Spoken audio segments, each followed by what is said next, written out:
Ladies and gentlemen, distinguished guests, good afternoon. I'm very honored to have a wonderful panel with me this afternoon and to continue our forum today. So when coordinating the Gender, Peace and Security program at UN INSTRA, we, like almost 2 decades ago, we had a look at women in peacekeeping.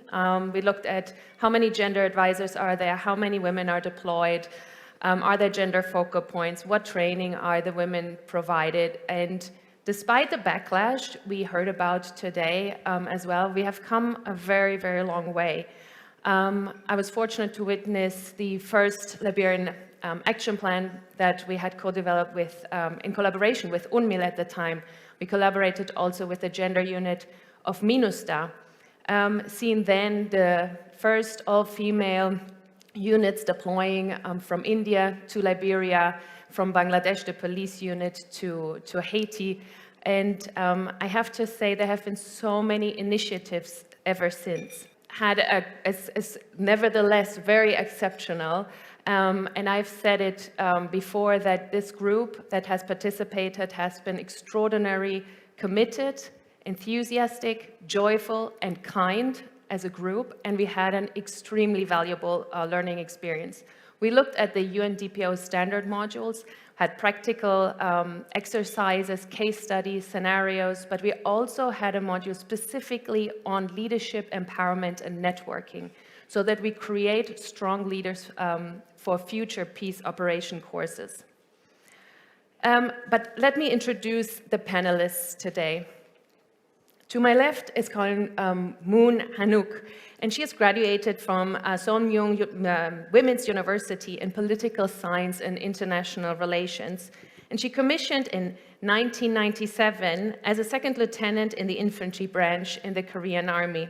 And she has served in several peacekeeping missions, including the United Nations Observer Mission in Georgia in 2009, as well as the United Nations operations in Côte d'Ivoire in 2009-2010.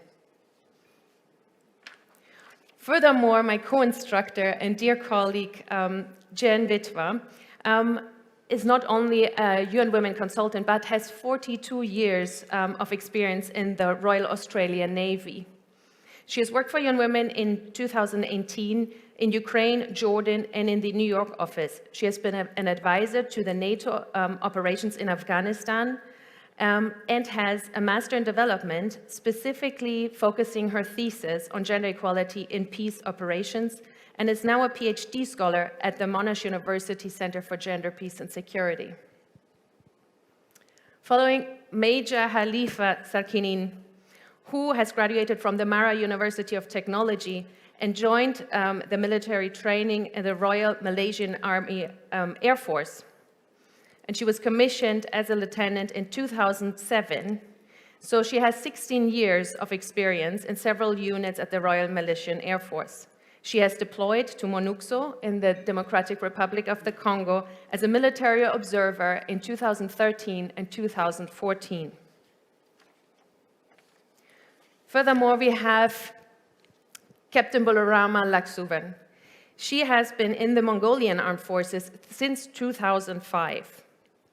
She has also been deployed to UN peacekeeping missions, such as, for example, as a liaison officer in the United Nations African Union hybrid operation in Darfur from 2012 to 2013, as well as a military observer at UNMIS in South Sudan in 2021 and 2022. Major Ambreen Yamshed has graduated from the Khyber Medical University in Peshawar and joined the Pakistan Army as a captain in 2013. So we're looking at 10 years of experience.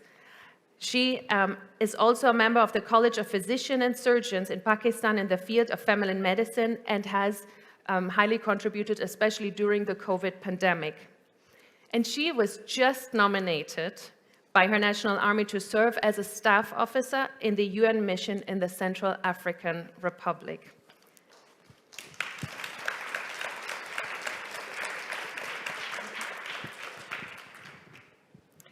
So I will start with Colonel Moon. Can you tell us what motivated you to join the military service, and what moment are you most proud of? Well, the question is what I often get asked whenever I introduce myself as a military officer. Each time I really want to give a fancy and nice answer, such as saying that, yes, I joined the military because my heart is burning strong enthusiasm and strong patriotism. But reality is a little bit simple. I just joined the army. I just wanted to do something dynamic and active, something meaningful, and at the same time, something that not many women had ever done before. When I joined the military, that was 1997, not many people knew about the female officers. One day, my academic advisor just called me up and, hey, Hanok, there is an opportunity. Women can join the military as an officer. You should apply. I have watching you, then your responsibility, your leadership, and your proactiveness through your chief editor's career in university newspaper. So that comment, that encouragement became a big turning point in my life. So now I am here with this uniform. Thank you. And about the most proud moment, I can say that would be the basic military training completion ceremonies when I was a regiment commander of Korea Army Training Center. That whenever I had the completion ceremony, I realized those clumsy trainees, who came to the training center holding their parents' hands and were transformed into real brave and smart soldiers after 5-week military training under my command. I felt greatly moved and strengthened. And after the completion ceremony, they were sent to the frontline area by train. And whenever the train was just about to leave, I gave them my heartfelt and sincere salute. That was my most rewarding moment in my military life, and also that can be a real joy of being commander in Korean Army. Thank you, Colonel. So, Jen Widmer, what made you join as a military officer, and what moment are you most proud of? Thanks, Nicola. I have to say I didn't join for any altruistic purposes. I think back when I joined, the military wasn't really, a popular choice of career. In fact, most women who left high school around that time moved into banking or secretarial services or nursing, but I really felt I wanted to do something different. And I do come from a long line of family members, including my parents, who served in the Royal Australian Air Force, and many other family members in the Australian Army dating back to World War I. So I suppose I at least had to continue the tradition, although I did choose the senior service. I've had a lot of moments in my career that I'm very proud of, because like General Pearce and General Gerdo, we're often in the firsts in roles because we're part of the sort of changes that occurred over the last few decades.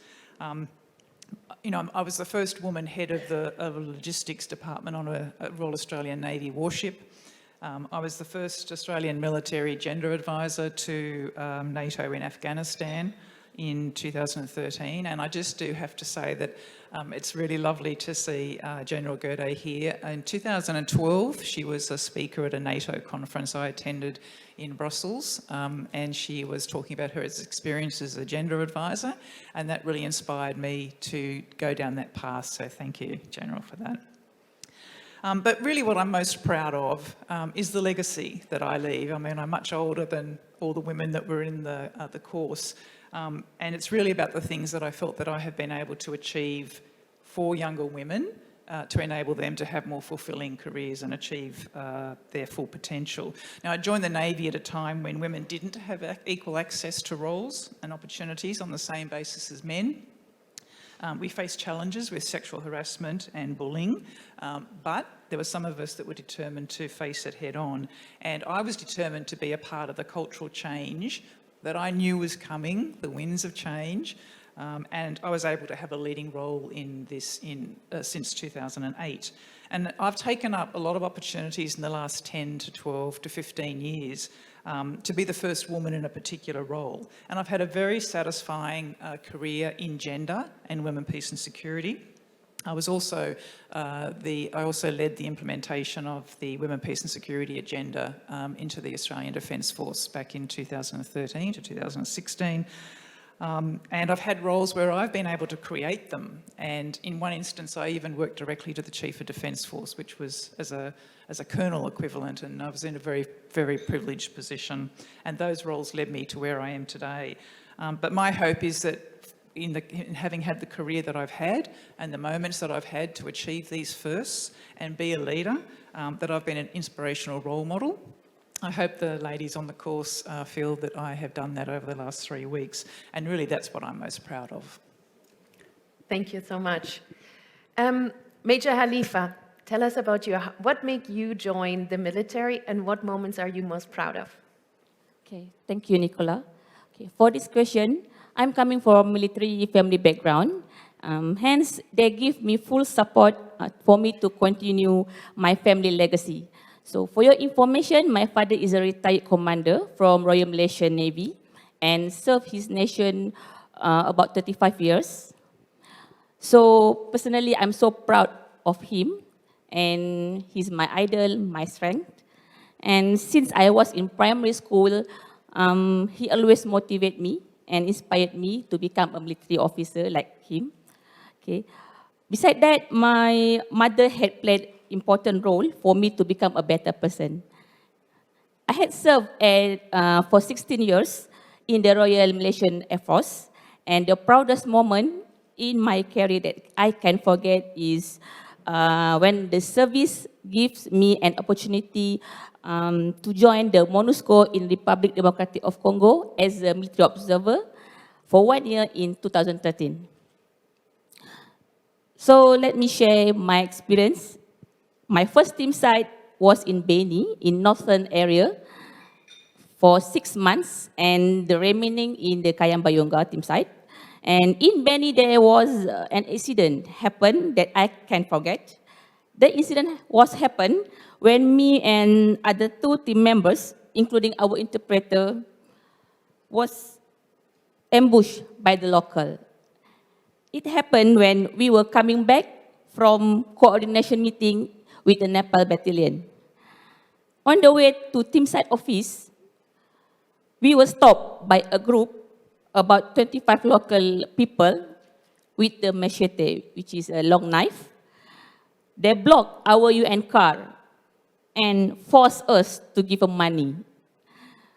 And we tried to negotiate to break away the group. But after the negotiation was carried out, the group asked us to help them by giving some money to buy the food and medicine. We decided not to fulfill their request because of it violates the rules set by the United Nations. And it took about nearly 30 minutes before they released us. And that time I feel panic and nervous when dealing with this situation.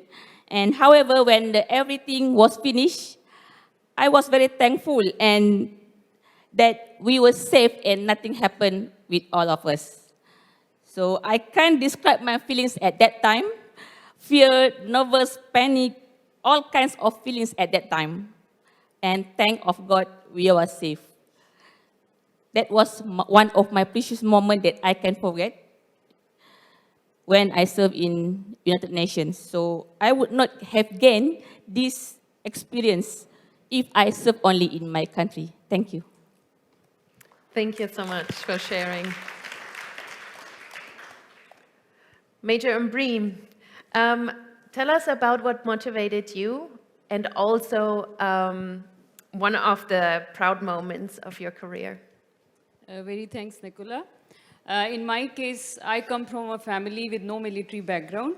My father is an education consultant, works in a civilian sector. However, from a very young age, I grew up in an environment at home that cultivated a strong sense of affection for our national army and a pride in serving the nation. Like I fondly recall waking up very early in the morning to watch the military parades or daydreaming about wearing military uniform. So all these formed a passion. Then when I completed my medical education and got married to a person in military, a captain at that time, so I came to know that the policies in our national army regarding women in workforce are very supportive, like posting both spouses at same station whenever possible, wherever possible, and many facilities like that. So for me, both things, passion from the beginning and realization of a welcoming environment for women, both facilitated me to pursue my career in military. And regarding the second part, like the most proud moment, I think working in medical field provides various moments that evoke the sense of pride. Like working in a pandemic on very front lines, or giving emotional support to the families of ailing soldiers. So all these moments hold a special place in my heart. But a distinct kind of pride that I felt was when I got a chance to attend this course, Women Military Peace Operation course. Because for me, it was the first time I was representing my country at international level. So today is a big day for me. Thank you so much. Captain Mororama, tell us about you. What made you join the military, and what is a moment you're particularly proud of? Thank you, Nicola. For me, it was always my dream to become a military woman. And I enrolled in the National NCO Academy, and that is Non-Commissioned Officers Academy first. And then I graduated as an operator of the Air Defense Radar. My very first assignment was in the new Peacekeeping Battalion, and that time it was newly established in the Darhoulamak, that's another city. I was very proud and honored because my very first assignment was in the new Peacekeeping Battalion, and which was preparing its readiness for any United Nations missions and where we could be deployed at that time. During my assignment, I was trying to improve my English language very hard. And then I was lucky to be promoted as an English instructor. And that really changed my military career a lot.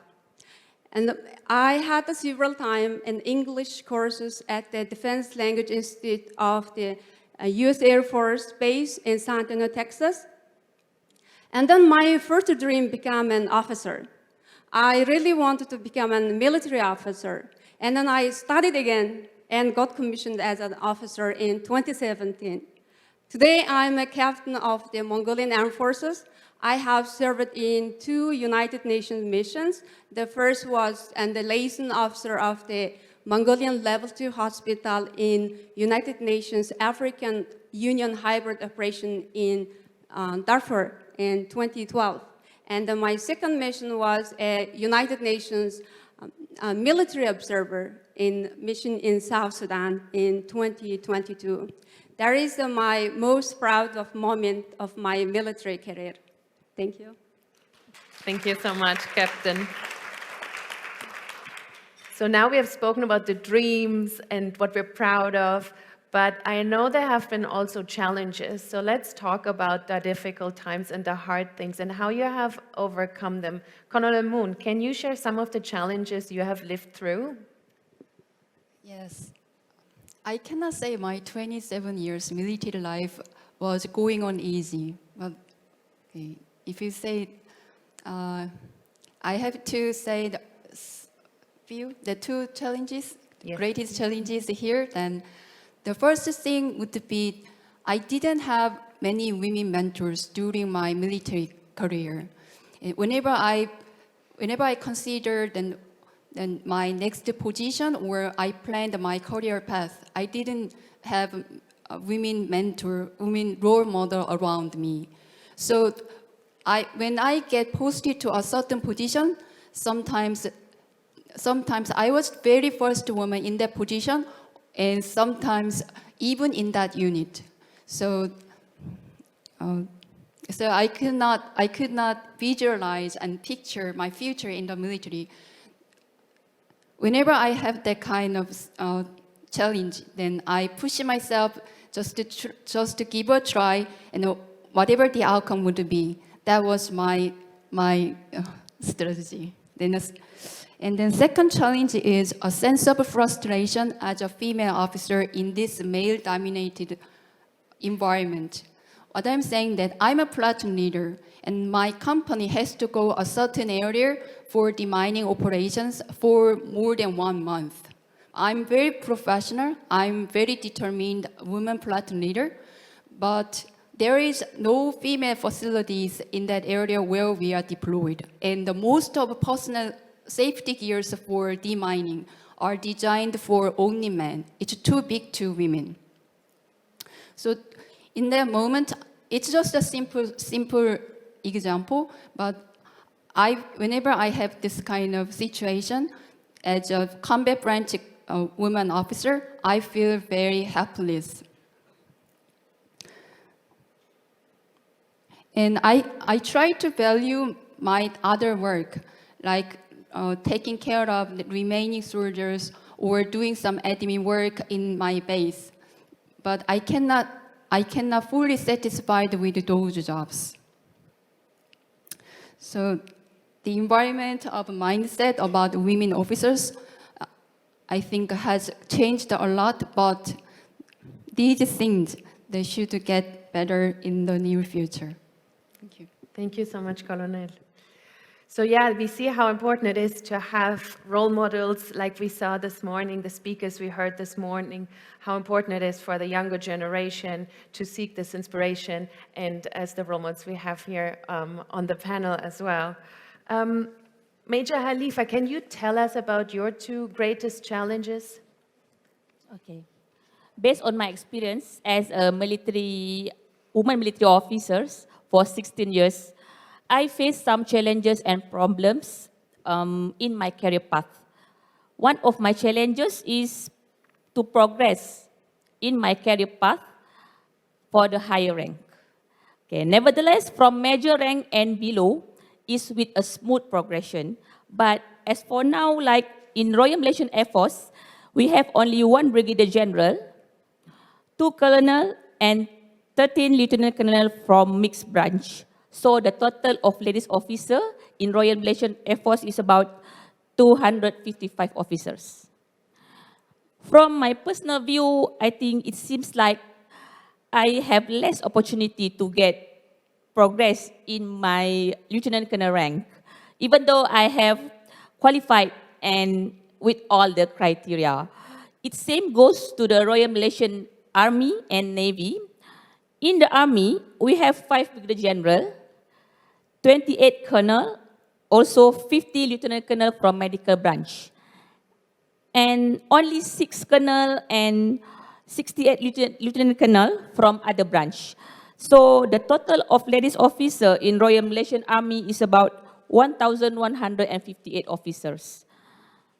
And another challenges also is women in our armed forces didn't get opportunity to hold the critical posts, such as a chief of staff, chief of air operation, and etc. So I hope in the future, as a woman military officer in my country, will get the same opportunity and chances with our men military officers for the progression in the higher rank and also hold the critical posts in our military armed forces. And another challenges I'm facing was chosen between family and career. In other words, was spending quality time with the family, especially with my kid. And for your information, I have 1 kid, and she's 8 years old, and now she's with my parents. And in military time, military life, I have to sacrifice my precious time because I need to be focused on my career. So nevertheless, as a mother, it's very hard to accept the reality that I have less time with my daughter. And I can see her growing in front of my life. But with the technology, I can call her using video call every day, and so that she knows that her mother cares for her, love her. And I hope my daughter understands my career and for my future.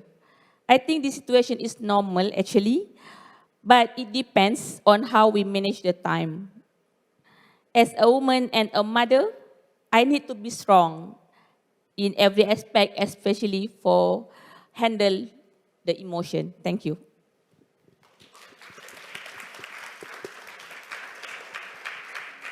Thank you so much, Major Khalifa, especially as time is very scarce for working parents. We appreciate you and all the mothers or parents that sacrifice this time to be here. Captain Mularama, tell us about your two challenges and maybe how you overcome them. Thank you, Nicola. We have some challenges as female military officers. In the minority of the Mongolian population thinks that women should be housewives and taking care of the families and not to be ambitious. And this kind of cultural mindset almost disappeared in my country. And the gender issue is very strong in Mongolia. The Mongolian Prime Minister is the head of the National Committee on Gender. So all the government organizations, including the Ministry of Defense and General Staff of the Mongolian Armed Forces, are both directed by this national committee. So in Mongolia, men and women have equal rights for everything.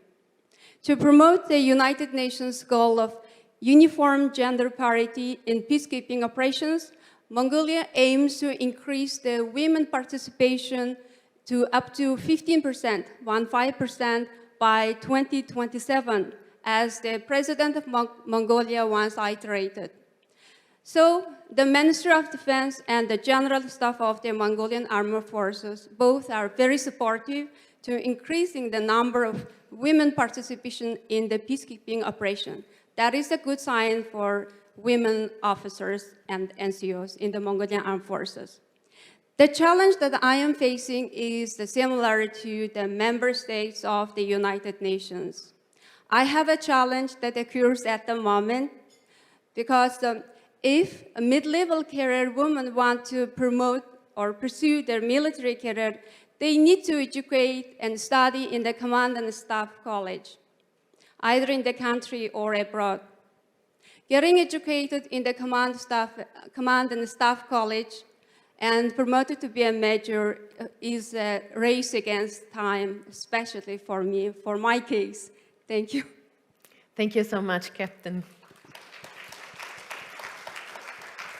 You already spoke a bit about gender stereotypes, and let's talk about it a bit more. Colonel Moon, what have been stereotypes regarding gender that you have experienced? Let me share one episode when I was in Unumik, but it happened already 13 years ago, so hopefully it can be just an older story. There was an accident while I was driving a mountainous area on a rainy day as a second vehicle driver. The vehicle I was driving was an 8-ton APC, armored personal carrier. Some of you may know it, we call it Nayala. So on that day, the ground in the mountain had quite weakened and some of parts of the path already collapsed. I was just following the first vehicle, then suddenly my Nayala lost the balance and it rolled over to the ground. When the first vehicle just passed the point, that was more or less okay, but its heavy weight somehow destroyed the ground. That's why second vehicle mine just tumbled over. But luckily, then no serious injured and no one was seriously injured, but the Nyala was completely damaged. But the thing was, not my injury or Nyala's damage, but the team site male security officer's comment on the accident. Then his first comment was, this is why women cannot drive. The Nyala is a big and huge vehicle. I know the women basically have a very slow physical reaction, so then it's not appropriate to assign female military observer to the team site driver. So after the thorough investigation with on-site checking, that was confirmed that the accident happened because of the rain and the weak ground. So the the security officer apologized to me later, but even looking back at time, I feel really better. I can imagine. Yeah, I can imagine. Thank you for sharing. Jinritva, gender stereotypes in the military. What are your experiences? Yeah, I think that General Pearce alluded to some gendered stereotypes in her speech, which was great to kind of, I guess, frame what we're talking about here today. Because I would say that actually gendered stereotypes have been institutionally entrenched in the Australian military for most of my career. When I joined the Navy, women officers were limited to administration, communications and logistics, or specialist roles such as medical and dental, and we were excluded from combat or combat-related roles. We couldn't serve at sea and we couldn't deploy. And this meant that when I did my training as a young officer, we integrated training with the men, and we did actually have a short period of 4 weeks on a training ship to practice some seamanship and navigation. But women were not allowed outside of Australian waters. And there was a crisis in Vanuatu, and the ship was being deployed to assist with that crisis. And so the 6 women in my class actually had to get off the ship in an Australian port and go home, and we could not continue with our male colleagues on that. And the rest of them went on to Vanuatu and got some real operational experience in our first year. So that was obviously quite disappointing to me as a woman who felt that 1981 was quite modern times. But in the 1990s, the Australian government lifted the gender restrictions on combat-related roles, and this sort of really opened up quite a lot of roles such as engineering, maritime warfare, pilot, as well as enabling sea service and deployments. And that's what enabled me to serve at sea as a head of a department. The only difficulty was I was a major equivalent rank, head of department, but I had not had the benefit of sea service as a junior officer. And I was not only in charge of the logistics department, I was also the helicopter control officer and the nuclear, biological and chemical defence officer. So these were all new experiences to me at that level. But of course I said yes and got on with it. In 2011, the Australian government lifted the final exclusions of women from combat roles, such as armoured corps and infantry, and in 2016 commenced recruitment from the civilian population. And so this means that we're still yet to grow the leaders that we need in some of these more traditionally sort of combat or hard security roles, both in our armed forces and for peacekeeping and on deployment. But I think the important thing is that we've actually achieved equitable access for women to all roles and occupations, access for both men and women. But in my experience as a consultant with UN Women over the last 7 years or so, I have had a lot of experience with armed forces where these restrictions still apply, and they're compounded by societal and cultural stereotypes or even institutional barriers within those security organisations that limit women's ability to actually achieve the qualifications they need to compete for or be nominated for deployments or even leadership roles within their own service. And this includes, for example, women not being able to travel away from home to attend courses, and often due to family or childcare reasons. or bases not even been able to provide adequate accommodation for women. So this is still a reality for many of our sisters in armed forces around the world.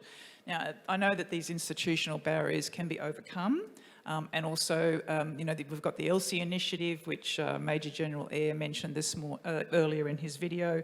It is working with troop contributing countries and police contributing countries to address these factors, but I think generally more work is needed on these issues around the globe. Thank you.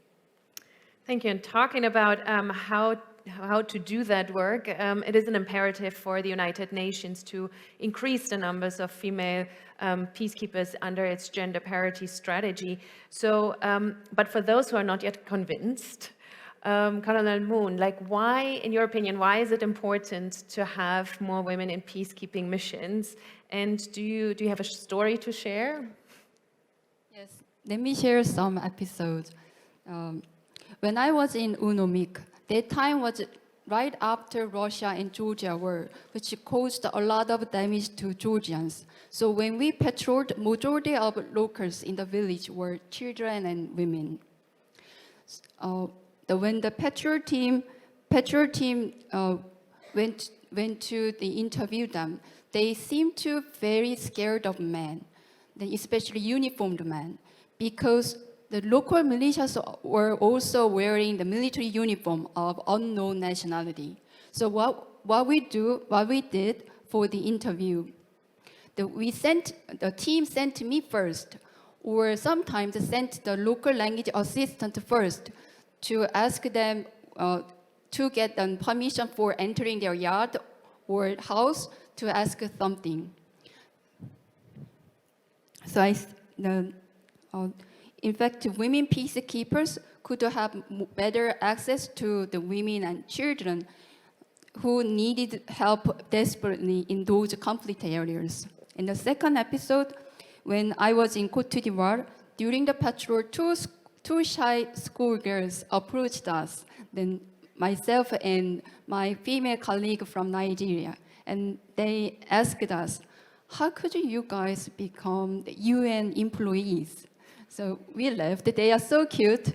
So we answered, oh, you should study harder. Then you could know more about the world, and that lead you to become a UN worker. So that time, we just felt that we became a kind of role model to local small girls. Yes.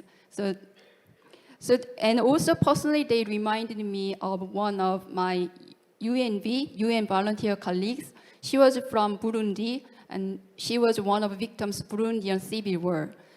How she became a UNV was because the one UN lady from Belgium really encouraged her to study harder. And when she just abandoned by her sex worker mother right after civil war. So from these stories, I think the uniformed women's the presence itself could give local women and children more sincere trust about the UN without any doubt.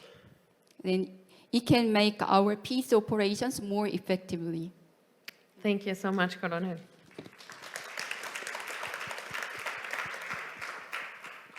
Major Khalifa, why do you think it is so important to have women peacekeepers?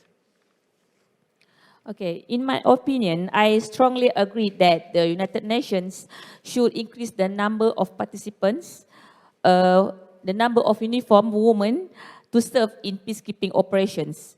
As we know, most of the vulnerable person in mission area are the women and the children, which is the boy and girl. So they are vulnerable, weak, need the protection and security. In this case, as a woman, it is easier for us to understand their feelings of those who have been mistreated, raped, or abused. We also need to act and any report and take further action to help the victim physically and mentally. I have an experience during patrolling in one of the village in area Kaya Bayunga, team site. There was one local woman came to me and told me that she was raped from a few armed group in front of her kids. And she also told me that her husband took out by the armed group and to be a militant. And she starts crying and feeling lost because nobody will give protection to her and her kids. I tried to calm her and ask her what had happened and what the assistance she need from us. I felt so sad that what happened to her, and I hope that she will be strong to continue her life. Related to my experience in mission area, I'm so lucky I have an opportunity to be one of the military observer in the mission area. I will continue sharing my experience with my countrywomen, especially who will deploy in mission area. And I hope I can advise them accordingly. Thank you. Thank you so much. Thank you so much, Major, for sharing this story and how women can increase the operational effectiveness, especially when it comes to protection of civilian, prevention and response to conflict-related sexual violence. Captain Balarama, what about you? Why do you think having women in peacekeeping missions is needed? Thank you, Nicola. I will try to convince to increasing of the women in the peacekeeping mission by my story. So there is a need to adapt the peace operations to the current conflict as expressed by the United Nations Secretary General in his new agenda for peace. Since inception of 78 years, the peacekeeping has continuously adapted to the ever-increasing set of mandated tasks, ranging from preserving ceasefires to protecting civilians from violence and abuse, and then most importantly, achieving the positive result despite the challenges and constraints.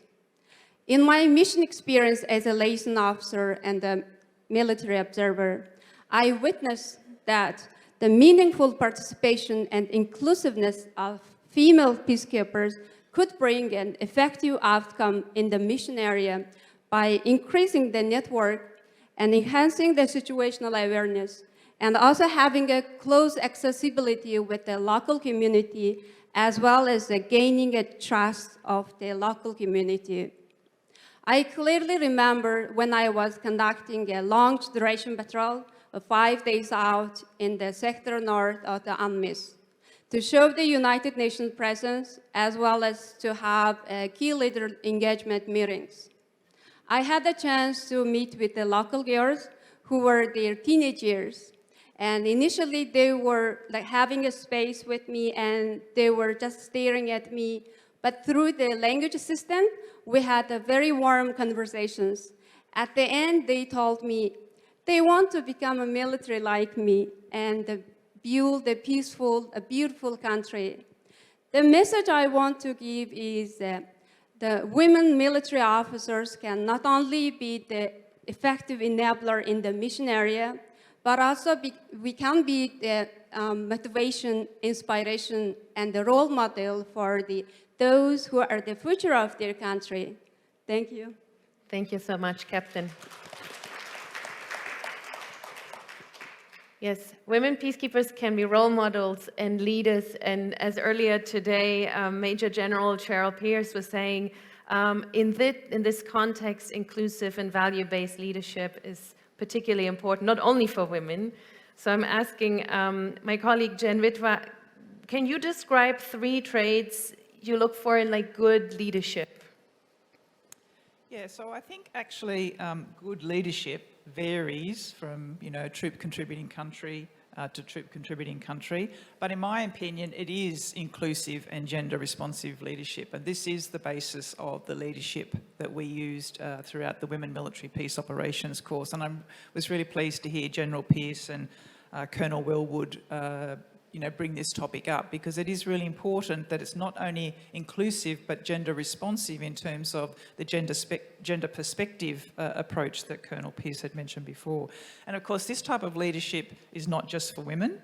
It needs to be developed in all our people, those who deploy on peacekeeping missions and also in national militaries. And leadership is for all as well too. It's not just senior officers, but it's everyone at every level, and that's where we need to see demonstrated good leadership.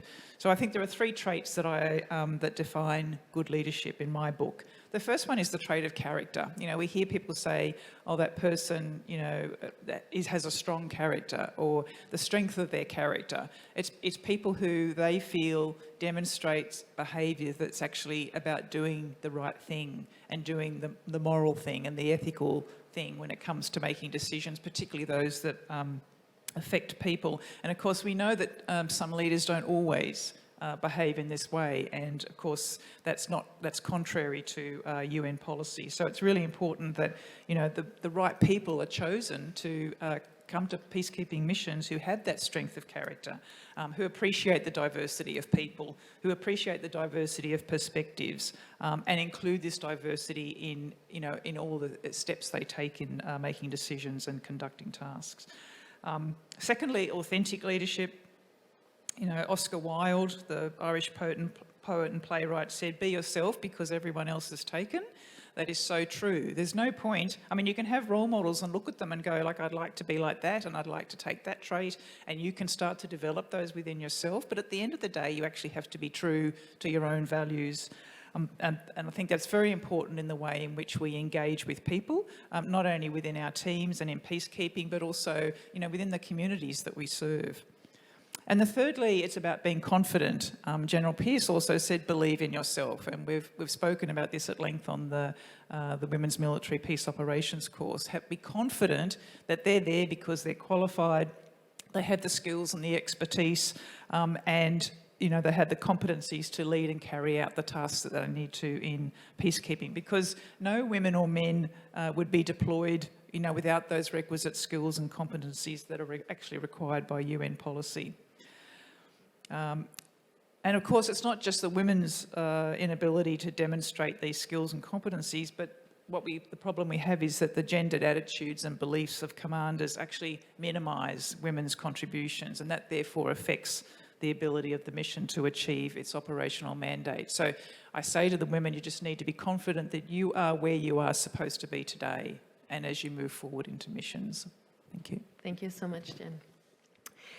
Major Ambreen, so you're just about to depart on mission. What do you think? What support would junior women need in order to become senior leaders?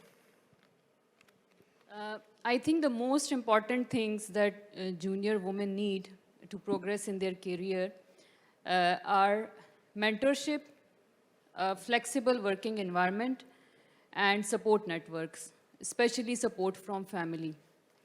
Because we all know that excelling in any career needs dedication and time. And for a military profession, there is a requirement of a greater level of commitment. And for women, the time that is dedicated for advancing in career usually overlaps with the time when they have more responsibility of nurturing their families. So managing the demand of a military profession and trying to maintain a stable family sometimes becomes difficult and challenging. Now here I must say that maintaining such type of work-life balance is tough for everybody, regardless of the gender. But there is no denying that for women, it typically poses additional challenges. However, if junior women are provided with mentorship, with support networks, especially support from family, and a flexible working environment in which they can work comfortably and in which their achievements are appreciated and recognized. So I believe they can do wonders in their military career. Thank you so much, Major.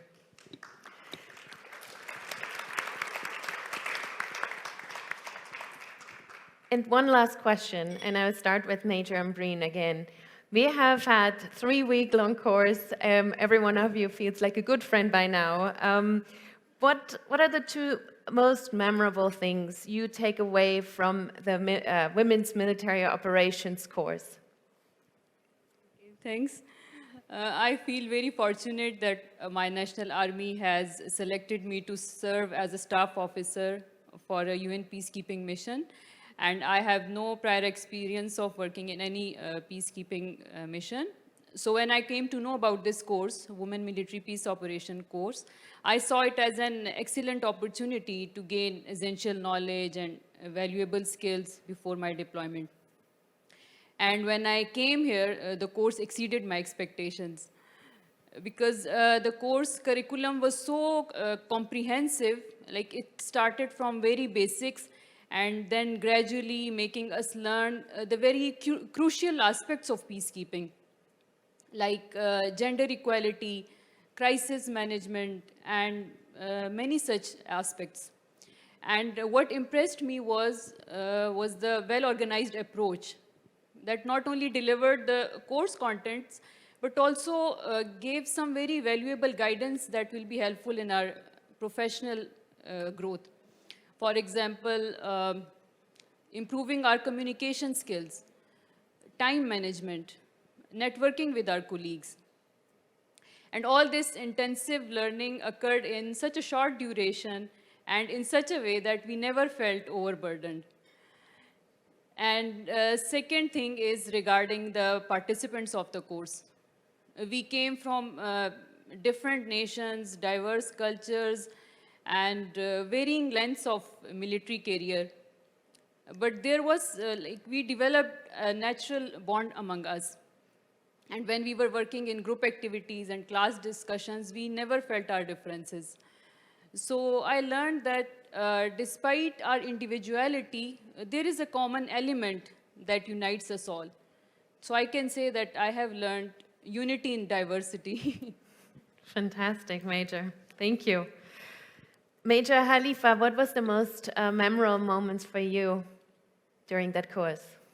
Okay, firstly, I would like to express my appreciation to UN Women for success in organizing a seminar and forum on UN Women leadership, empowerment, and networking that is very beneficial to all of us. And in the past 3 weeks, while attending this Women Military Peace Operation course, I'm so grateful because my country had sent me to be one of the participants. I had gained a lot of experience and of course sharpen and enhance my knowledge as a staff officer in the mission in the near future. Furthermore, it is to refresh my experience because I had left for mission about 10 years ago. And it's important to know, for instance, about the leadership skills, decision-making process, how to be a good presenter, women empowerment, gender issues, and others. Sharing experience in mission area also is one of the good ways for us as the participant for this course. So I know what is the problem of the issue in mission area and how to manage it of the course. Of course, different mission with the different experience. And another thing that I have learned from this course is working in teamwork. Because in the mission area, we need to work as a team. We need to work together, either from the same country and from the different country. It's important to have a good relationship with all the team members. And so it will be makes more easier and make it successful. From this training experience also, it helps me to improve my confidence level and gives me more motivated. And it is a good knowledge that I can keep closely and will practicely when I back in my workstation. Also, I have networking with my new friends, new participants from many countries with diverse culture, knowledge, and also experience. Thank you. Thank you so much. Yeah. This course, as a unique combination and collaboration with DPO, the Department of Peace Operations, and UN Women, brings together the general course and the gender perspective. Just lastly, before we close the panel, Captain Bolorama, do you would like to share what you take away from this course? Thank you, Nicola. The most memorable things that I have learned from this course are, the first of all, women officers are more than capable. We have the skills to carry out any kind of tasks like our male counterparts. These tasks are not limited to the operations officer or planning officers in a tactical level or operational level and beyond. The second thing that I have learned from this course is women officers are able to take part in the critical thinking and analysis. We should be included in the decision-making process in a full, meaningful way, because we bring unique perspective to the process that should no longer be minimized. In conclusion, the brushing of the knowledge and skills continuously is a fundamental key to our leadership, empowerment, and network of success to the women military officers. Therefore, the Women Military Peace Operations course truly motivated us and gave us the confidence to execute our skills. Thank you. Thank you very much. What better closing remarks for this panel? Thank you very much. We look forward to see you all in mission.